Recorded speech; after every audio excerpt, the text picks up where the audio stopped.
Karena memang ada kebutuhan di industri gitu. I see. Untuk data center misalnya dia bilang berapapun yang nanti bisa dihasilkan oleh ID Care kami rekrut deh katanya. Bahkan boleh kerja praktek Riza. Kerja praktek lah di sini, nanti kerja di sini gitu. Jadi magang lah di sini. Emang gitu, sudah ada alokasi. Iya.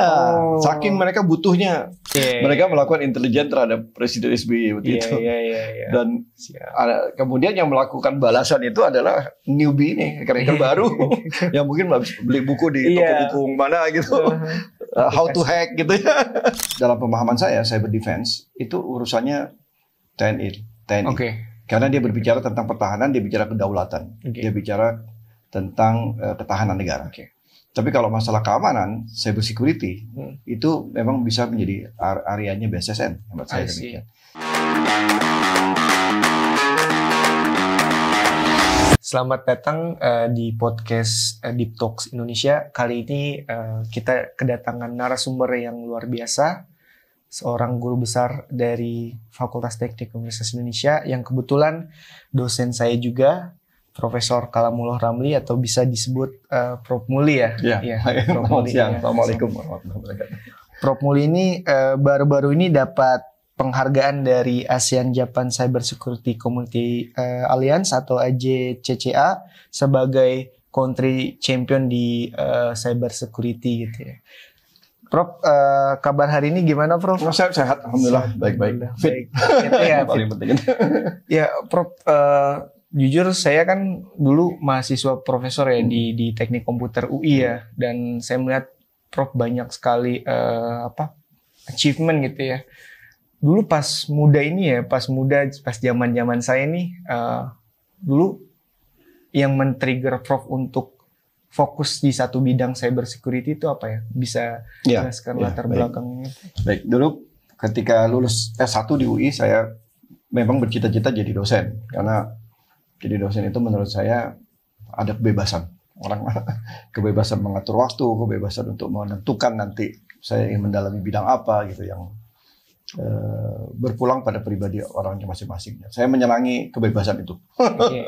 Menyenangi mengatur sendiri, kemudian punya kebebasan untuk menimba ilmu, riset, kemudian mengajar. Mengajar sendiri dorongan yang saya rasakan, saya menikmati proses mengajar. Jadi saya jadi dosen, kemudian saya ngambil S2 di Australia, ngambil S3 di Jerman, kemudian 2009 saya meraih gelar profesor.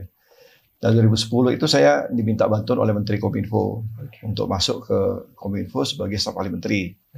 2014 itu saya jadi dirjen, Direktur Jenderal Penyelenggaraan Pos dan Informatika. Eranya menterinya Menteri Tifatul Sembiring. Nah itu sebagai dirjen saya ex officio adalah ketua ID30 Indonesia Cyber Incident Response on Internet Infrastructure. Security Incident Response on Internet Infrastructure. Jadi dulu itu ID30 didirikan oleh pemerintah bekerja sama dengan masyarakat sipil ya, Mastel, kemudian juga ada masyarakat telematika, dan ada beberapa asosiasi ABGI dan asosiasi cyber security yang lain itu mendirikan ID30 sebagai pola pengelolaan internet yang sifatnya adalah multi stakeholder.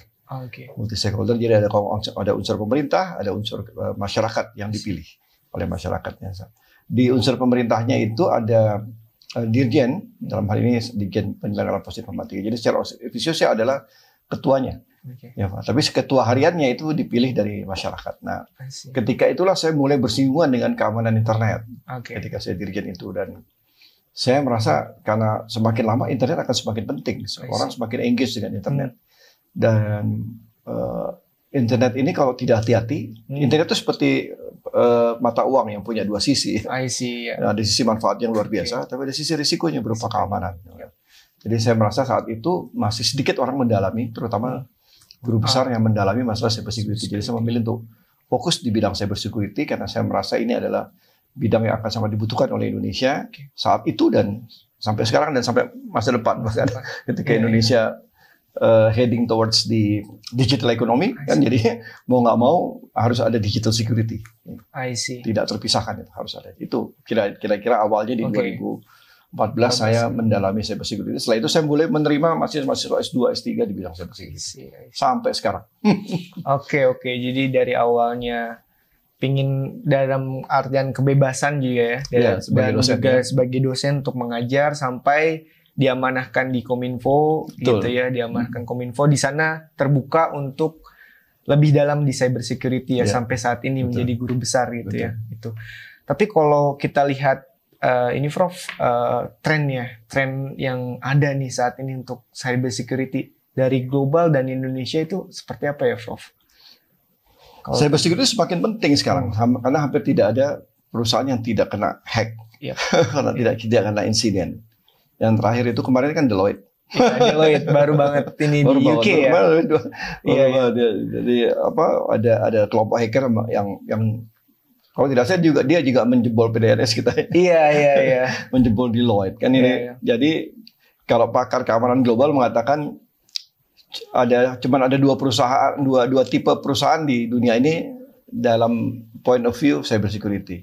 Perusahaan-perusahaan yang sudah terhack. Dan perusahaan-perusahaan yang belum sadar dia terhack. Belum sadar terhack. Oke. Jadi semuanya Jadi semuanya mungkin udah kehack ya, cuman nggak sadar aja. Betul. Ke pemerintah, karena saya kan jadi birokrat sampai 2016 akhir saya balik ke kampus.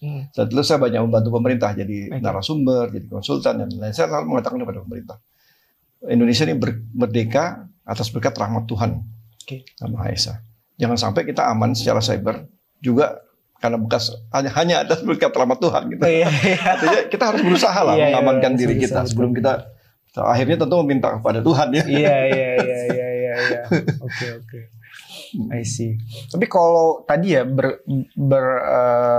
berlandaskan tadi ada di tren di Indonesia juga mungkin kemarin sempat PDNS terkena hack dari ransomware gitu kan. Mungkin sebelum-sebelumnya website KPU dan juga BPJS, data BPJS. Menurut Prof Muli nih, pandangan Prof terkait isu ini itu kenapa bisa terjadi dan bagaimana sebenarnya Indonesia bisa lebih baik gitu ya untuk menghandle. Saya punya review kritis ya masalah ini ya. Mohon maaf, kita bicara apa adanya aja ya biar enak. Jadi menurut saya banyak sekali orang-orang sekarang moving into digital tanpa memperhitungkan risikonya. Jadi tidak cukup banyak yang aware tentang risiko digital. Ya, makanya kali di UI mendirikan ID Care, Indonesia Cyber Awareness and Resilience Institute. ID Care. Tujuannya itu adalah kalau ID Care itu tagline-nya because we care Indonesia gitu. ID-nya kan dari Indonesia .id ya. Care-nya ya care. Because we care Indonesia kita jadikan ya ID Care supaya makin banyak orang yang aware tentang risiko cyber. Ketika orang banyak bicara manfaat, saya senang bicara risiko. Supaya seimbang. Seimbang. Jadi tolong lihat semuanya itu dalam konteks yang seimbang. Ada manfaat, ada risiko. Nah, risikonya harus dari awal kita ukur, kita rencanakan. Kebetulan saya di S2 UI juga ngajar manajemen risiko cyber. Jadi menurut saya memang semua transformasi digital, orang yang bergerak ke dunia cyber, ke dunia digital itu sejak awal harus sudah dibungkus dengan point of view manajemen risiko digital. Manajemen risiko cyber. Nah, ini yang kurang menurut saya ketika banyak sekali kementerian, lembaga maupun perusahaan ya itu yang melakukan transformasi digital, bergerak ke arah digital, bergerak ke arah cyber, tapi tidak menyiapkan manajemen mitigasi risiko yang cukup. Sehingga akhirnya ketika terjadi breach, terjadi hack, orang saling menyalahkan, bingung ini siapa yang harus tanggung jawab gitu. Dan itu terjadi sampai PDNS. Siapa sole principle-nya untuk masalah keamanan cyber ini? Waktu itu terus masih sering lempar-lemparan kan antara Kominfo, BSSN sampai parlemen, DPR marah itu. Jadi siapa sebenarnya yang mestinya mau menjadi penanggung jawab keamanan cyber paling depan ini siapa? Oke. Jadi memang berarti yang paling penting adalah sebenarnya Indonesia harus secara tata kelola itu mempunyai manajemen risiko untuk cyber security ini ya. Dan Prof Muli juga sebenarnya ada lembaga khusus di UI ID Care itu ya yang memang membantu ya. Memberikan wawasan terhadap manajemen risiko tersebut ya. Tadi sempat bilang terkait BSSN ya. Jadi kalau kita lihat Singapura itu kan Singapura punya badan khususnya juga ya, dalam artian pasukan khusus dari Air Army-nya, itu namanya Digital and Intelligence Service atau DIS gitu ya. Kalau di Indonesia sendiri kan sebenarnya sudah ada BSSN dan juga mungkin infonya bakal ada Matra Cyber gitu ya.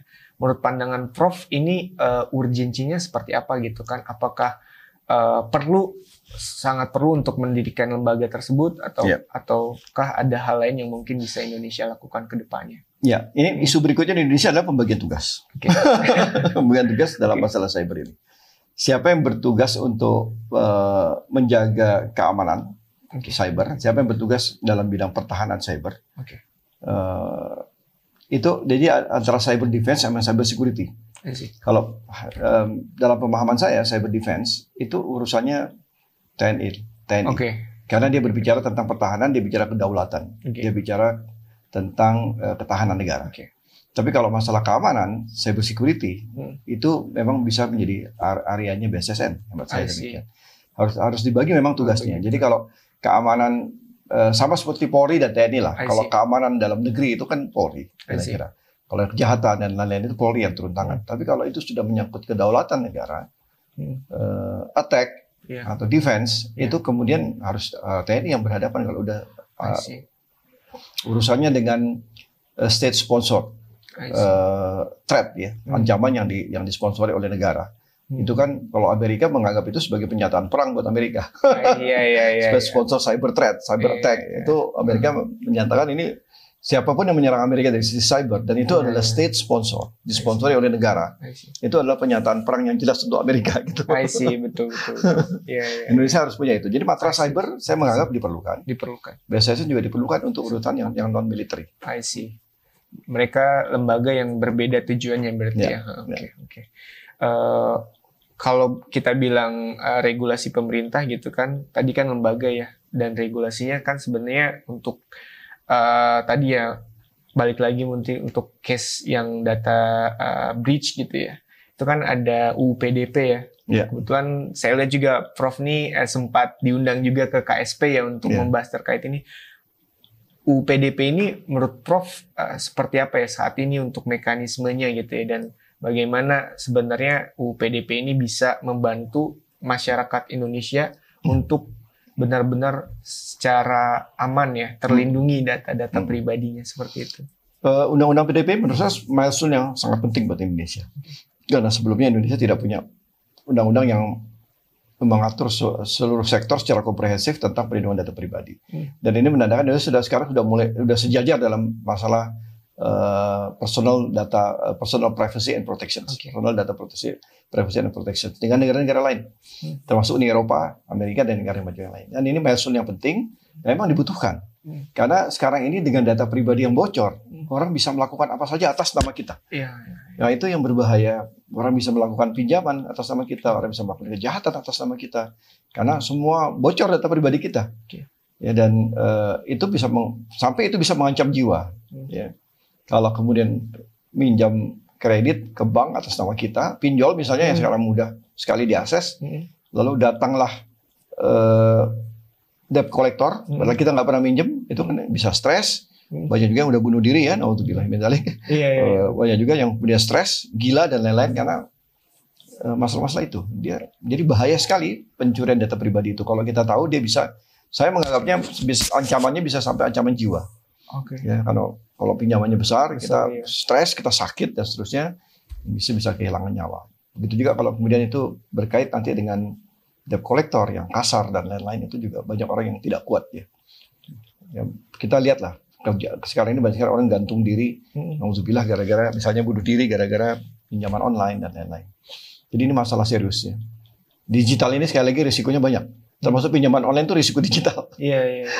Karena minjamnya mudah, orang banyak minjem. Nggak mikir baliknya, ternyata bunganya sangat tinggi dan lain-lain. Banyak orang stres. Jadi sangat diperlukan. Dan untuk UU PDP ini dari pandangan Prof ini secara implementasinya mungkin baiknya seperti apa ya Prof? Maksudnya kayak regulasi ini apakah ada yang perlu diperbaiki atau tidak? Undang-undang ini kan di 2022 disahkan, Seharusnya 2014 kemarin lembaga perlindungan data pribadinya sudah tegak, sudah ada. 17 November ya. 17 Oktober atau tanggal 17 yang saya ingat Oktober apa November gitu ya. Itu harusnya sudah ada lembaga perlindungan data pribadi, tapi ternyata ini belum berhasil dibentuk oleh pemerintah. Nah, keberhasilan undang-undang PDP akan lebih konkret terlihat ketika lembaga ini sudah ada. Karena lembaga inilah yang diamanahkan oleh undang-undang untuk mengatur masalah sanksi terhadap pelanggaran data pribadi. Subjek data pribadi itu lembaga ini harus ada dulu. Ya, karena saya pernah diundang di KSP masalah LPDP, lembaga LPDP bukannya pemberi beasiswa ya, LPDP ya, lembaga perlindungan data pribadi. Namanya kebetulan LPDP juga gitu. Ya itu saya sendiri berpendapat dia harus dikedudukan cukup tinggi karena dia akan memberi sanksi ke semua, termasuk misalnya ada elemen pemerintah yang secara sengaja membocorkan data pribadi rakyatnya. Jadi dia harus punya cukup power untuk mengadili, untuk memberikan sanksi, dan itu perlu lembaga yang kuat. Jadi tidak akan ada overlapping ya dari sebenarnya kan kita punya UU ITE kan, di mana itu lembaganya adalah Kominfo dan kepolisian gitu ya. Dan harapannya sebenarnya lembaga ini pun dibuat dan yang bisa mengatur sanksi-sanksi yang mungkin terjadi untuk pelanggar yang subjek data pribadi tersebut ya. Oke, menarik Prof. Nah, kalau selanjutnya nih saya pengen nanya Prof, kalau di Indonesia nih kan orang-orang muda nih tahu nih ada pengen jadi hacker gitu ya, pengen jadi hacker yang baik nih misalkan, white hat gitu ya. Nah kalau di Indonesia sendiri nih seperti apa ya pengelolaannya? Karena kan kalau kita lihat di negara lain tuh memang ada nih untuk yang mengelola white hat ini sehingga dia bisa melawan ibarat kutip hacker-hacker jahat gitu ya. Dari Prof Muli. Ya, ini white hacker ya. White hacker ini memang dia ada di mana-mana ya. Di semua negara saya kira ada. Di Indonesia pun menurut saya pemerintah perlu mengelola ini. Artinya nggak mudah kan mencari mereka. Namanya juga hacker, biasanya underground. Tapi ketika saya di Adiserti, saya menarik tuh. Ada salah satu komisioner Adiserti yang punya akses ke hacker-hacker ini. Nah, sudah almarhum ya beliau, pada waktu itu kita memanggilnya Ustadz Hacker. Almarhum itu punya akses ke hacker. Jadi pada suatu saat begini, Presiden SBY saat itu ternyata bocor bahwa beliau dimata-matai secara digital oleh Australia. Marahlah komunitas cyber Indonesia nih, termasuk para newbie yang sedang belajar hacking. Mulailah dia menyerang device situs-situs Australia dan lain-lain. Sampai Anonymous Australia marah. Anonymous Australia mengirim warning.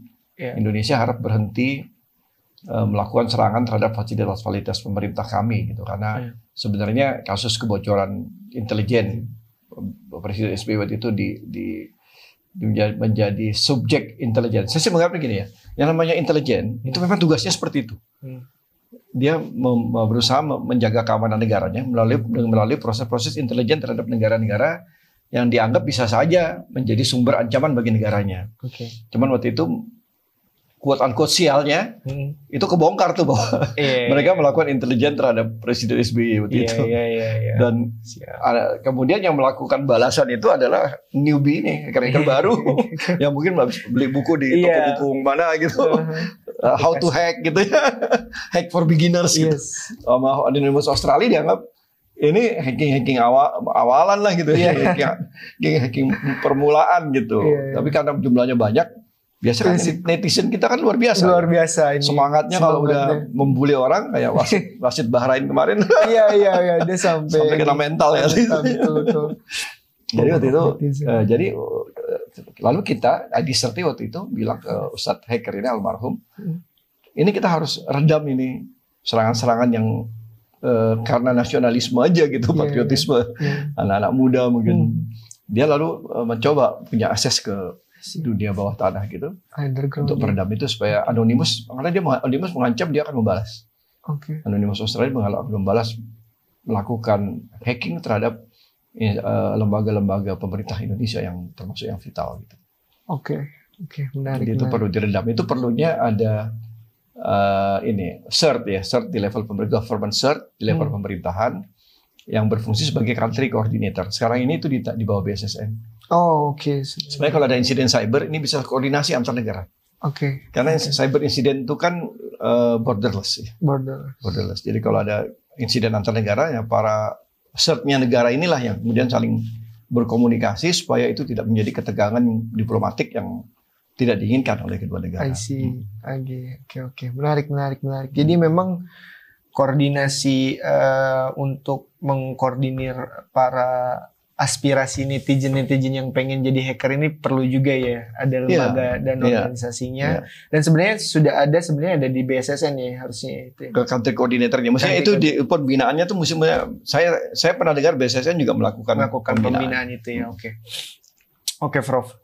Mungkin aku mau nanya lagi nih. Sebenarnya kan yang ngomongin cyber nih, ngomongin digital era saat ini tuh ada AI booming lah, artificial intelligence booming. Nah, menurut pandangan Prof ini kalau di bidangnya cyber security saat ini AI itu sudah diutilize atau memang masih apa dalam artian piloting kah atau mungkin belum secara terseluruh digunakan gitu ya untuk keilmuan cyber security ini? Ya, jadi AI sudah sangat digunakan. AI sudah sangat membantu cyber security, utamanya untuk prediction. Cyber threat prediction, threat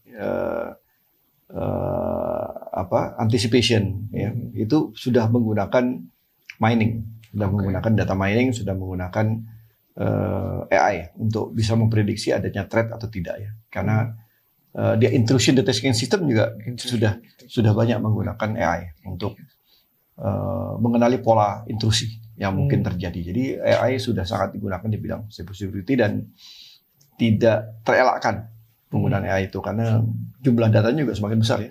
Iya betul. Ya, jutaan terabyte yang sekarang beredar di dunia ini dan anomali atau kemungkinan bad trafficnya juga banyak. Oke, iya. Jadi memang sudah menjadi keharusan AI karena manusia udah nggak mampu lagi dengan jumlah sedemikian besar datanya. Perlu bantuan mesin untuk mengatasi itu, terutama untuk prediction tadi. Tapi itu bakal menggerus mungkin role orang yang pengen jadi cyber security nggak dengan adanya misalkan tadi ya cyber threat intelligence ya. Itu apakah kebutuhan untuk cyber security-nya bakal berkurang atau enggak, Prof, dengan ada AI ini? Ya. Gini ya, pengetahuan cyber security itu menurut saya ada dua sisi. Yang pertama, kita mempelajari cyber security itu untuk pertahanan diri. Dan itu dibutuhkan. Baik pribadi, lembaga, itu butuh semua pengetahuan cyber security. Dan dengan itu dia bisa bertahan. Bisa mempertahankan diri dan bisa recover dengan cepat kalau terjadi serangan. Yang kedua, memang untuk attack. Tapi saya kira jarang orang yang melakukan attack kecuali memang punya motif ya. Motif ekonomi, motif ada yang namanya hacktivist, hacker aktivis gitu. Jadi dia tidak setuju dengan sebuah keputusan pemerintah, lalu dia menghack pemerintah. Itu namanya hacktivist. Jadi demonstrasinya nggak di jalanan, demonstrasinya di dunia cyber. Kayak website tiba-tiba betul di Facebook dan lain-lain. Itu hacktivist. Ya kalau dia ribut-ribut di jalanan kan dia capek. Dia di face aja sebagai protes. Your website is hack because we don't agree atau we are protesting your action dan lain-lain gitu. Memprotes kebijakan pemerintah misalnya dengan hacktivist. Oke. Berarti memang AI ini mungkin akan jadi bantuan ya untuk yang defense itu ya. Iya. Oke. Nah, Prof, saya lihat track record Prof Muli ini kan ada di praktisi gitu ya, ada di akademisi gitu ya. Saya sebagai melihat track record Prof Muli ini cukup terkesima lah intinya. Nah, Prof sudah ada di dua role yang berbeda gitu ya. Itu apa perbedaan sebenarnya ketika Prof menjalani dua role tersebut dan sebenarnya untuk meningkatkan keilmuan cyber security ini kolaborasi seperti apa dari dua role tersebut gitu, Prof? Baik. Saya bersyukur ya diberi kesempatan berada di birokrasi, menjadi staf ahli menteri lalu menjadi dirjen. Itu benar-benar new frontiers buat saya dan wawasan yang tidak semua orang seberuntung saya mungkin punya wawasan itu.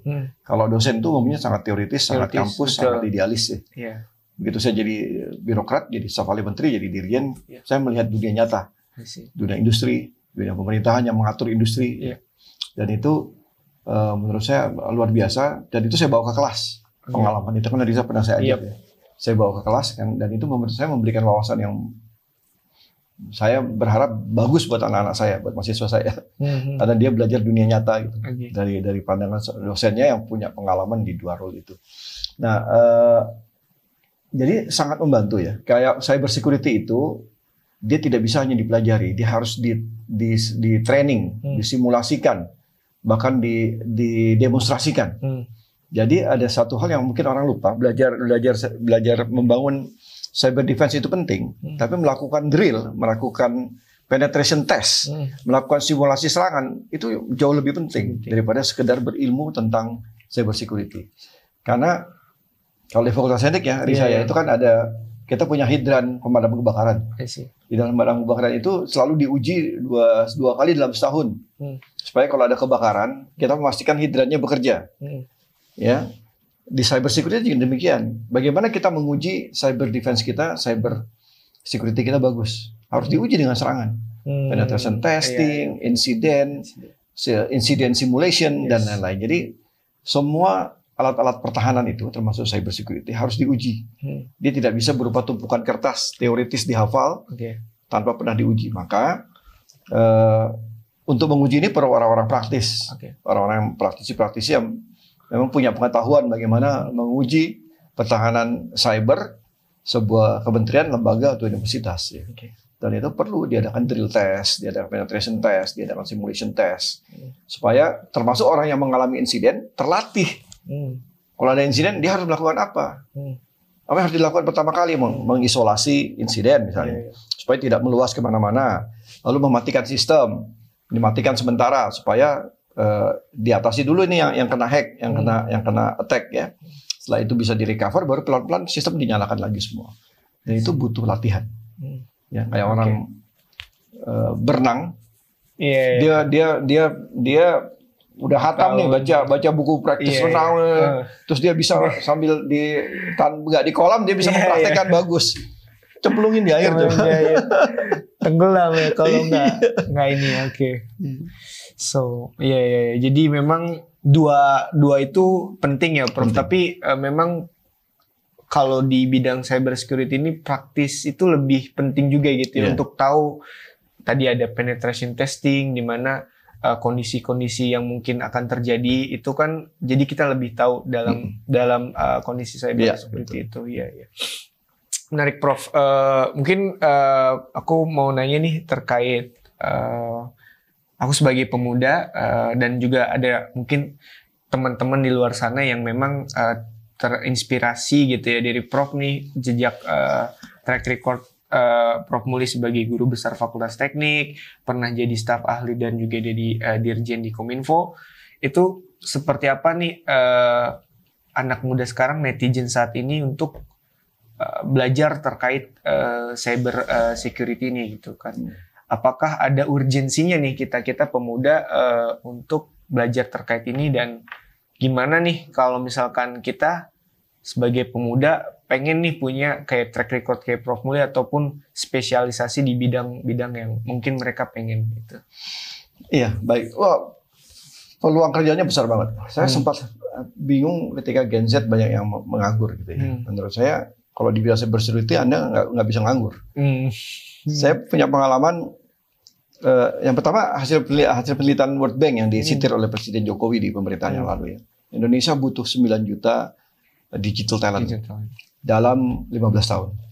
Disitir oleh Presiden Jokowi, itu menjadi arah Indonesia untuk menyiapkan digital talent. Makanya Kominfo kemudian rolling out program untuk digital talentnya. Kalau 9 juta dalam 15 tahun, itu kan berarti per tahunnya 600.000. Coba lah, ini digital talent. Kalau kita ambil dari 600.000 itu 1% aja bidang cyber security. Itu kebutuhannya, itu udah kecil banget tuh saya ngambilnya. 600.000 6.000 per tahun. Per bulan butuh 500 cyber security expert untuk bisa mengamankan KL di Indonesia nih, Kementerian Lembaga Privat Sektor Ketiga. Nah, ini siapa yang akan memenuhi ini? Saya buktikan lagi dengan kerjasama terakhir ID Care dengan Lintas Arta misalnya. Lintas Arta ini Chief Information Security Officer-nya pernah ketemu dengan saya. Dia mengatakan, Prof, kami butuh cyber security professionals. Kalau UI bisa menyediakan, butuhnya berapa? Segera katanya. Kalau besok ada, saya rekrut katanya. Sampai seperti itu. Ya, jadi dia butuh mungkin dalam tiap semester itu dia bisa rekrut sekitar 2-3 orang satu perusahaan aja nih. Dan sekarang kan semakin, apalagi dengan undang-undang data pribadi, akan semakin harus real kebutuhannya. Jadi kalau Anda mau ngasih cyber security, saya nggak melihat alasan untuk tidak bekerja gitu. The opportunity is there, even beyond national market gitu. Di luar market Indonesia banyak banget kebutuhan. Dunia gap 4 juta tenaga cyber security secara global. Untuk memulai ini, Prof, apakah masuk ke ID Care itu atau bagaimana untuk memulai? Kayak pemula ini, kayak netizen ini kan semangatnya luar biasa gitu kan, yang mungkin saat ini tuh nyerangnya udah biasa nih, nyerang wasit bola gitu kan, nyerang apa nih? Ini teralihkan gitu ya, terdistribusikan ke penyerangan yang secara ilmu ada gitu, cyber security ini. Dari Prof Muli itu untuk memulai dari yang awam-awam nih, gimana nih Prof untuk coba gitu? Banyak ya, dari bisa secara formal dan informal. Edukasi formal bisa, edukasi informal ya. Informal banyak sekali online courses tentang cyber security, Udemy dan lain-lain itu mereka menyediakannya. Kemudian sertifikasi juga bisa di mana-mana. Jadi belajar, ambil sertifikasi, karena sertifikasi itu tanda bahwa Anda punya kompetensi. Kalau Anda hanya bilang, oh saya lulus ini, orang sekarang lebih percaya sama sertifikasi. Dan sertifikasi itu Indonesia punya SKKNI atau punya standar, tapi sekarang saya nggak tahu penerimaan industri terhadap standar nasional kita, yang mudah-mudahan bagus. Tapi yang jelas kalau Anda mau bersaing lebih diterima di pasar di beyond national market di luar Indonesia, ambillah global certification yang related dengan cyber security. Di ID Care ada, kita melakukan training itu. Saya ingat dulu saya membawa juga Cisco ke Cisco Networking Academy. Ada lab, betul, sampai integrated ke kurikulum. Iya. Sehingga lulusan elektro ya dengan sendirinya dia adalah pakar. Orang yang setara dengan certified-nya Cisco ya. Nah, ID Care itu tujuannya itu. Kita ingin nanti di semester 7-8 di UI itu, di FTUI, orang bisa mengambil sertifikasi untuk cyber security. Ada 2 yang kita tawarkan kalau di ID Care itu. Yang pertama tentang data center, yang kedua tentang cyber security.